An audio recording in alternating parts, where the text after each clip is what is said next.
So our first talk, I'm going to hand over, without much fanfare really, to Dom Davis for the first talk. Do some talking. Woo!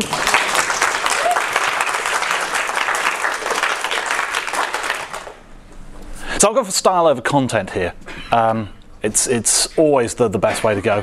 But I actually have some sound in this, so we need to go through this whole sort of little rigmarole and just make sure that everything is working.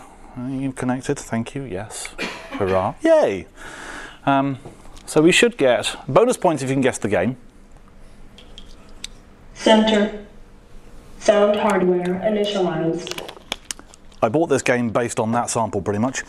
Command & Conquer. It was the first time you actually got to play a game with the sound cards. Didn't require years of setup. Cool, so we are all gone. So something about games. Not my title. I am going to point that out. It was handed to me yesterday by Tom when this happened. Note the timestamp. Now there's a lot going on here with this screenshot, and not all of it is necessarily obvious to the casual observer.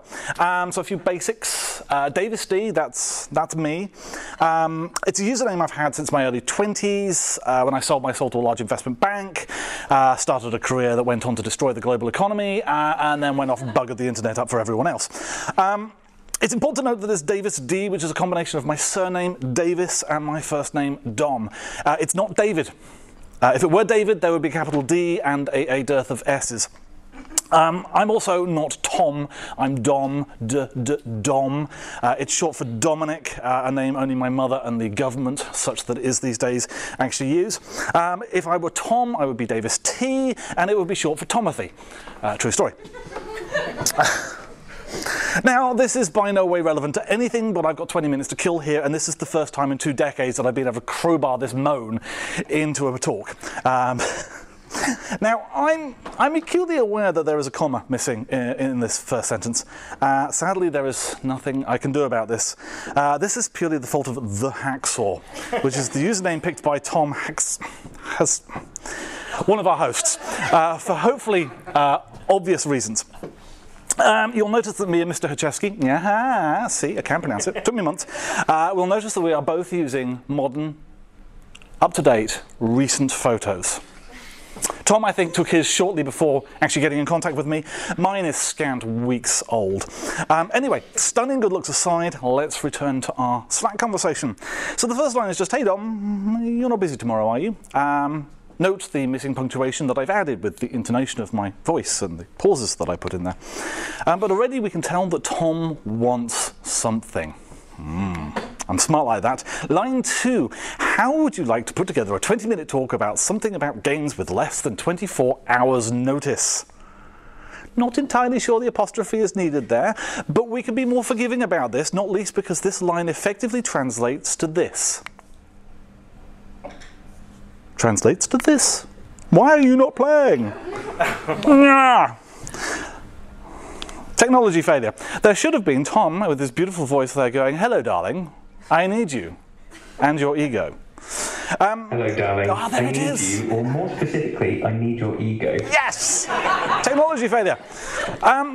Which is going to put most of you here. And that's kind of understandable. But it's also why I need to introduce my ego separately and properly.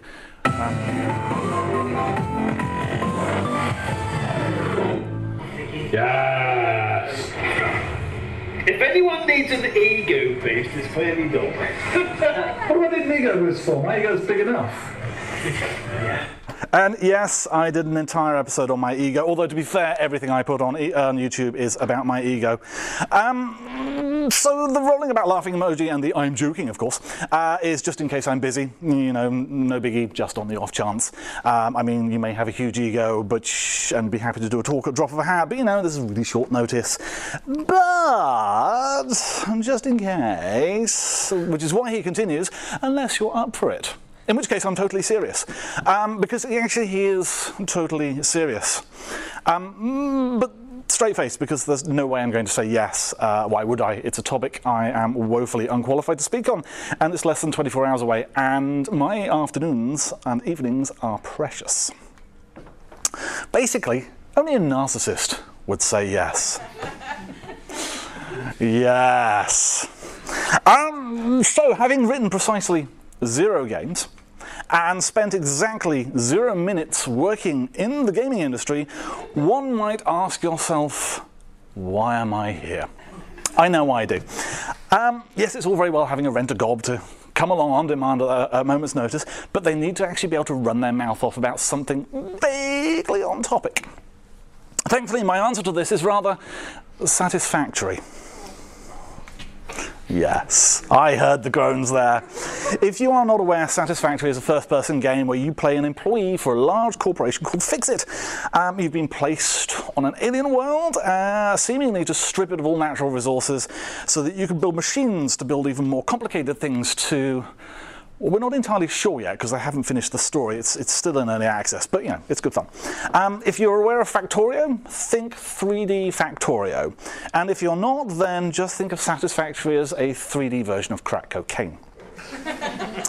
I currently have a very small major addiction to Satisfactory. I installed this on the 19th of March at 7:30 p.m. and as it stands, some 4,250 hours later, I have been playing for 502 hours, 39 minutes and 54 seconds. We could ignore the one above, that was last night, to get some screenshots for tonight. Now, at just under 12% of my life for the last 6 months, we are nowhere near World of Warcraft levels. But it's quite impressive when you consider that I have a full-time job and 2 kids and a wife. But that isn't the worst of it. You see, I was just about to start playing Satisfactory when I saw Tom's message. And I didn't see it because he mentioned me. And I don't have Slack installed on my gaming rig, so I didn't see it because of a notification. Now, I saw it because I'd wheeled over to this laptop to check this. This, ladies and gentlemen, is a spreadsheet. Not Excel, I'm not a monster, but it's a spreadsheet nonetheless. It contains my layout for the work-in-progress factory that I am currently building, specifically the main bus, where all the conveyors are going, where they're going to be located, and the types of manufacturer that they are feeding on the sides from this bus. It is not the first version of this spreadsheet. This is. And it's somewhat big. And it gets worse. There's a reason for the spreadsheets in colour. I did this one by hand, and in order to keep track of things, I needed them to be different colours to work out what's going on. So different cells mean different things. There are errors in this particular layout, and I could not put in logic complex enough into the spreadsheet to catch those errors. So I did what any self-respecting person would do in this situation. I wrote an algorithm that works with the optimal ordering of the conveyors on the bus. Obviously, I needed forward look-aheads to ensure that items were trimmed as soon as possible, and I needed the ability to specify things that had to be on the end of the bus, and the initial inputs and the kind of orders that were going on there.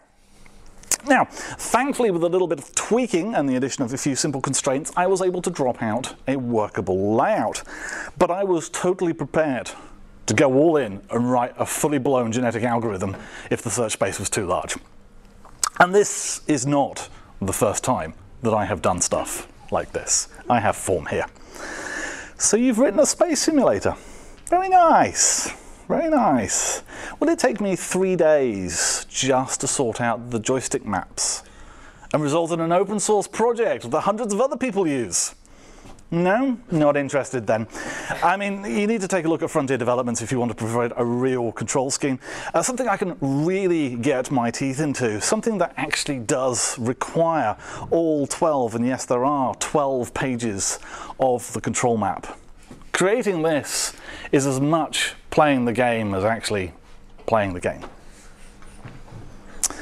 Now, for those of you who don't know, this is a screenshot from the form of digital crack known as World of Warcraft.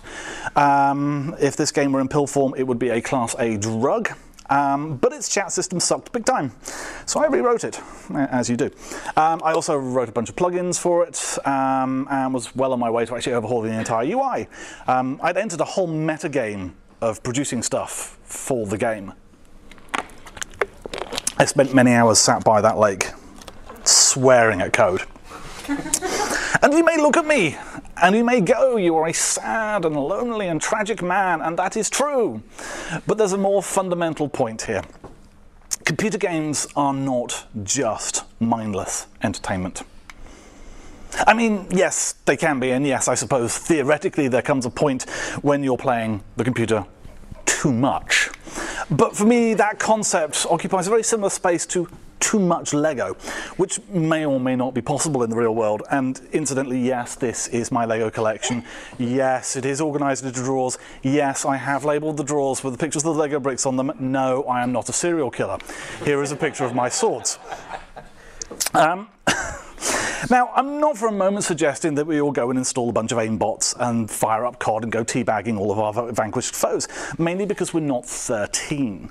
But I am suggesting that the blanket idea that all computer games are bad and that we should limit all screen time is bonkers. The reality is much more subtle. Why do we play games? We do it for exactly the same reason we read books. It's escapism. Except books require us to imagine the world that the story takes place in, so therefore they are somehow better. Although not all books are created equal. Some are frankly terrifying and best left unread. But we've decided on these arbitrary definitions of what is good or not, based purely on medium. I'll leave that up there for a little while if people want to read through it. It's quite topical. So here is a linear story inscribed on slices of dead tree. The hallucinations it will cause in your mind are wholesome, and we encourage this activity. Here is a linear story acted out for you and projected onto your retina. We must limit the amount of time you dedicate to this particular activity. Here is a linear story acted out for you by people in the same building as you. It is a special night out.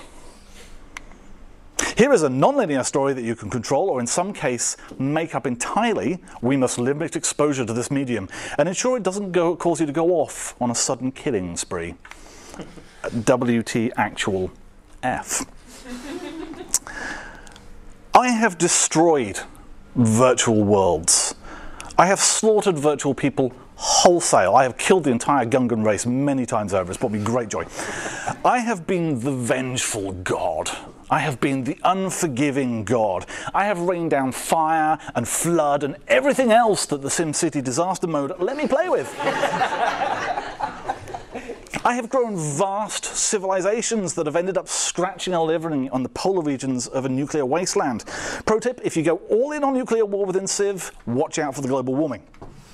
And despite all of that, at no point have I suddenly turned around and thought, you know what, I'm just going to go pop outside and gun down a load of people. I'll tell you what does make me want to do that. This lot, which is probably the reason why I need so much escapism. But games are, of course, unhealthy because reasons. Now, this is an interesting image. My wife hates the fact that I let my kids play with computers. I'm jealous of the fact that my kids are living in a world where they will never know not having VR. My daughter is actually doing her homework here. She's been tasked with doing her spelling. Spelling words that she needs to write out, and she's been given a multitude of options about how she can actually do this in order to go about learning them.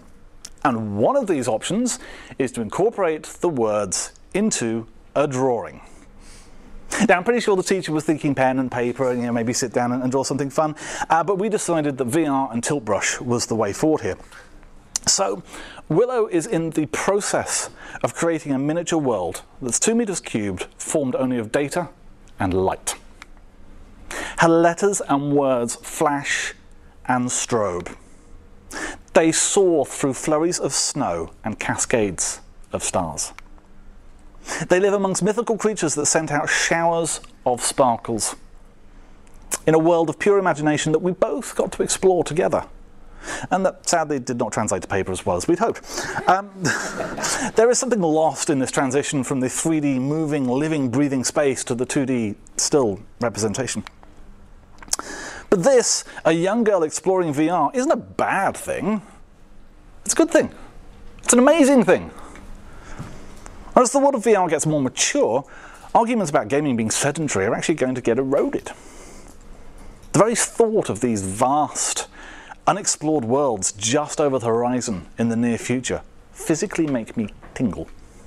Worlds that I can stand in, look around, explore, and make my own. It's pure escapism.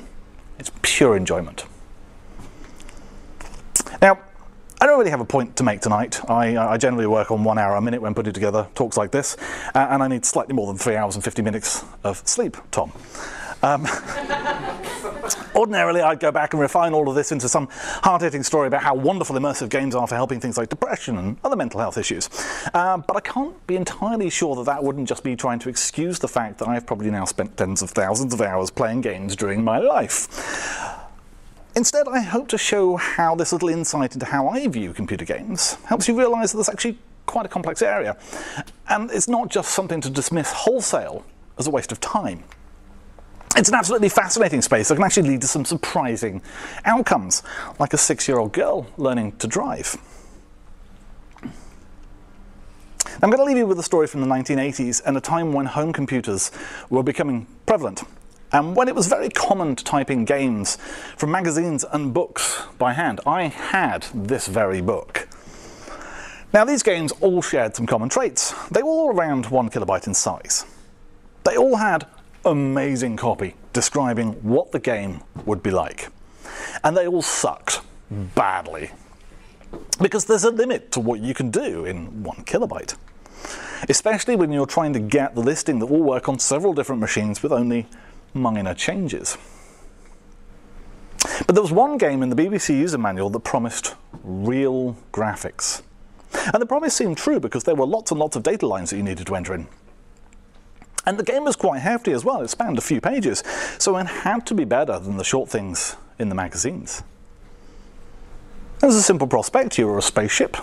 You're coming into land, and you had to guide the ship to a flat bit on the surface using the limited fuel that you had on board. Not a million miles away from this, although this isn't the BBC version. Now, I spent forever typing this thing in. I couldn't touch type. I was new to a QWERTY keyboard and still getting used to it. But I persevered. And finally, it was all entered. And I was ready to enter in a magic incantation that opened up an amazing world of this. Now, without the internet, I was a little bit flummoxed as to what this actually meant, and it took me 2 years to work out, armed with just my user guide. I had a typo in a function name. That's what the FN bit stands for. And by that point, I could program of sorts. My entire career, and by extension, basically most of my life, could be traced back to this one pivotal moment, where a young boy, fascinated by games, wanted to learn, wanted to find out more. So maybe spending too much time in front of a computer and playing games can lead to good things. Who knows? Hopefully the next 2 speakers can shed some more light on the amazing world of games, and better still, they're actually qualified to do so and may even have a rational point to make. Meanwhile, it's now been nearly 48 hours since I last played Satisfactory properly, so I'm going to go sit in this corner over here and just rock back and forth a little bit. Thank you very much.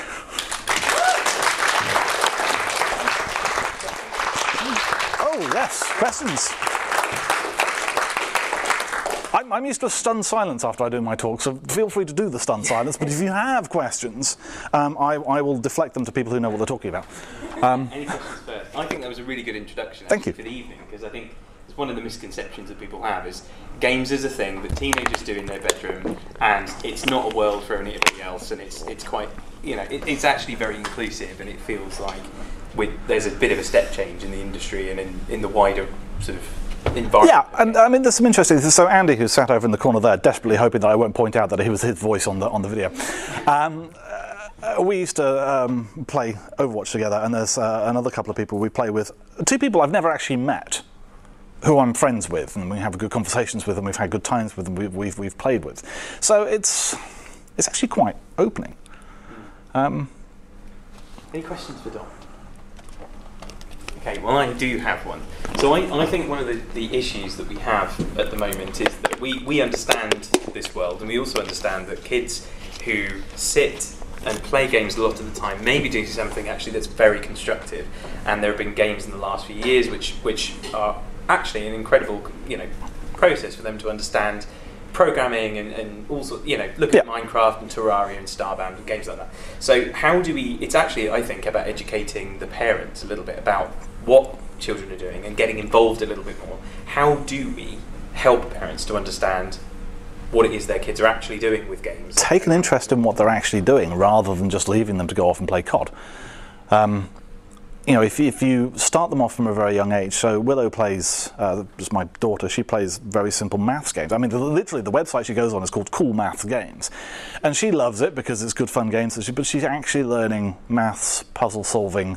I'm very proud of the fact that both my kids, now 7 and 4, understand pathing algorithms.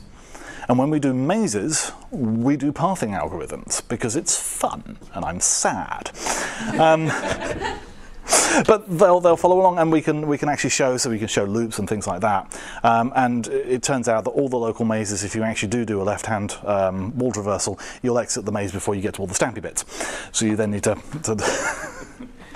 and it got to the stage where are we at? The Wizard Maze. They give you a thing with 10 boxes to stamp. And we'd found 9, and I was wondering whether I could get away with showing how you can convert a maze into a tree, and wondering whether the 4-year-old would actually be, and then realise actually no, there are only 9 stamps. Sometimes read the instructions rather than getting too technical. But yeah, if you get involved and join in with what they're doing and have an idea of what they're doing, then you can actually go off and start doing constructive gaming rather than just shooting people in the head. Okay. Thanks very much, Dom.